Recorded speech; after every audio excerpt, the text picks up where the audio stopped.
హిందూ సంప్రదాయంలో ఏకాదశి తిథికి ఎంతో ప్రాముఖ్యత ఉంది. ప్రతి సంవత్సరంలో 24 ఏకాదశులు వస్తే అందులో అన్నిటికంటే విశిష్టమైనది ఈ వైకుంఠ ఏకాదశి. ముక్కోటి ఏకాదశి అని కూడా అంటారు. అసలు ఈ రోజున వైకుంఠ ద్వారాలు తెరుచుకుంటాయని ఎందుకు అంటారు? ఈ పర్వదినం వెనుక ఉన్న పురాణ కథలేమిటి అనేది మనం ఈ వీడియోలో తెలుసుకుందాం. సూర్యుడు ధనురాశిలో ప్రవేశించిన తరువాత మార్గశిర శుద్ధ ఏకాదశినే వైకుంఠ ఏకాదశిగా జరుపుకుంటాం.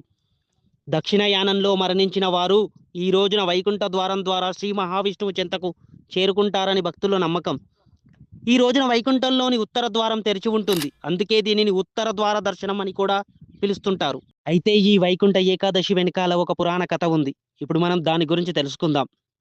కృతయుగంలో మురాసురుడు అనే రాక్షసుడు దేవతలను వేధిస్తుండేవాడు. శ్రీ మహావిష్ణువు అతడితో సుదీర్ఘకాలం యుద్ధం చేసి అలసిపోయి ఒక గుహలో విశ్రాంతి తీసుకుంటాడు. ఆ విశ్రాంతి తీసుకుంటున్న సమయంలో విష్ణువును సంహరించడానికి వచ్చిన మురాసురుడిని విష్ణువు శరీరం నుండి ఉద్భవించిన ఒక శక్తి తను కన్య రూపంలో ఉద్భవిస్తుంది. ఆ శక్తి తన చూపులతోనే భస్మం చేస్తుంది మురాసురుని. ఆ శక్తికి ప్రసన్నుడైన విష్ణువు ఆమెను ఏకాదశి అని పేరు పెట్టి ఆ రోజున తనను పూజించిన వారికి మోక్షం ప్రసాదిస్తానని వరమిస్తాడు. ఆ పవిత్రమైన రోజునే వైకుంఠ ఏకాదశి అని మనం ప్రస్తుతం చెప్పుకుంటున్నాం. అయితే ఈ వైకుంఠ ఏకాదశినే ముక్కోటి ఏకాదశి అని కూడా పిలుస్తారని చెప్పుకున్నాం కదా.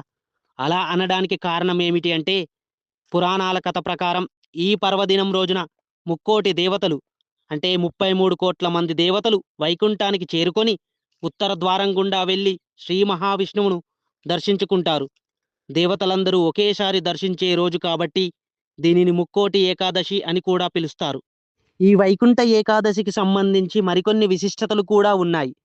అందులో మరీ ముఖ్యంగా క్షీరసాగర మదనంలో అలాహలం అంటే క్షీరసాగర మదనంలో విషం పుట్టిన తరువాత అమృతం ఉద్భవించిన పవిత్రమైన రోజు ఈ వైకుంఠ ఏకాదశి అని మన పురాణాలు చెబుతున్నాయి.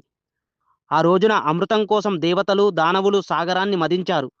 అమృతం లభించిన వేళ ముక్కోటి దేవతలు విష్ణుమూర్తిని దర్శించుకున్నారని, అందుకే ఇది ముక్కోటి ఏకాదశి అయ్యిందని కూడా చెప్పుకుంటారు.